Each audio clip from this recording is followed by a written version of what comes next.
dropship, nggak punya apa-apa, modalnya modal utang, modal pinjem.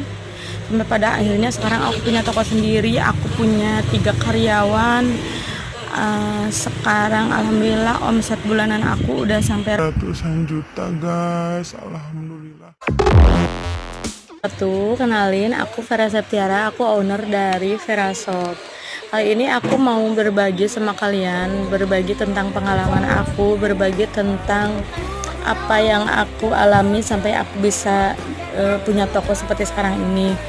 Dulu awalnya itu aku cuma pedagang baju pantai. Karena kebetulan rumah aku itu deket pantai Pangandaran. Aku tuh dulu punya kios gitu ya modelnya. Aku tuh punya jongkok.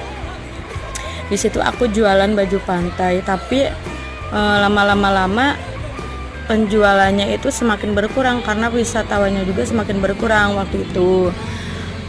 Terus nggak lama kemudian aku jual lah si toko baju pantaiku itu.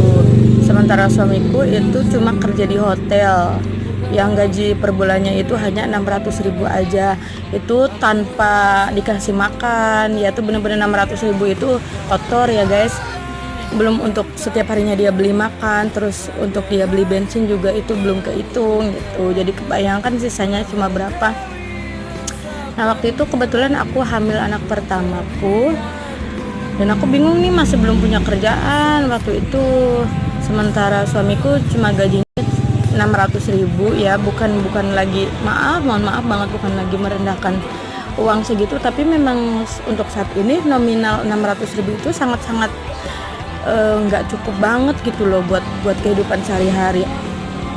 Sampai pada akhirnya aku memutuskan untuk suruh suamiku itu berhenti kerja gitu loh. Jadi aku ajak dia berhenti, aku bilang sama suamiku, ayo ya kita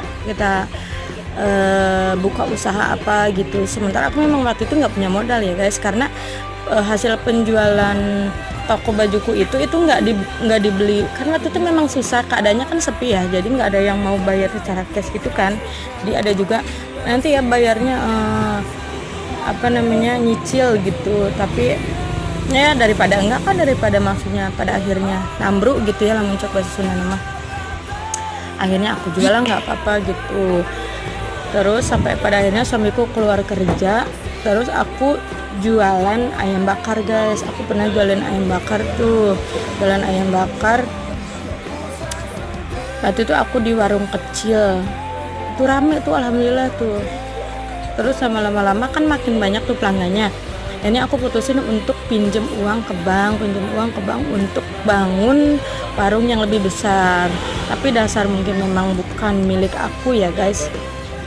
Setelah aku bangun usaha yang warung yang lebih besar gitu, tempat yang lebih besar, ternyata malah penjualannya itu sepi banget guys. Bukan hanya sepi banget, tapi bener-bener bisa bilang rugi deh gitu ya. Aku paling jadi yang biasanya waktu pas di warung kecil satu hari itu habis berapa kilo gitu, itu untuk 3 atau 4 hari pun gak habis. Akhirnya kan aku harus beli lagi yang baru. Pada akhirnya seperti itu. Kebayang nggak kalian di saat seperti itu, di saat kita baru pinjam uang ke bank, terus usaha kita tuh hancur gitu, bangkrut gitu loh guys. Sedangkan setorannya kan masih banyak banget tuh, masih banyak, karena aku baru sekitar 2 kali setoran lah. Habis itu terus aku bangkrut gitu loh. Pokoknya kalau misalkan orang lain mah nggak tahu kuat atau enggak, kayaknya udah main mau apa gitu kan.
gas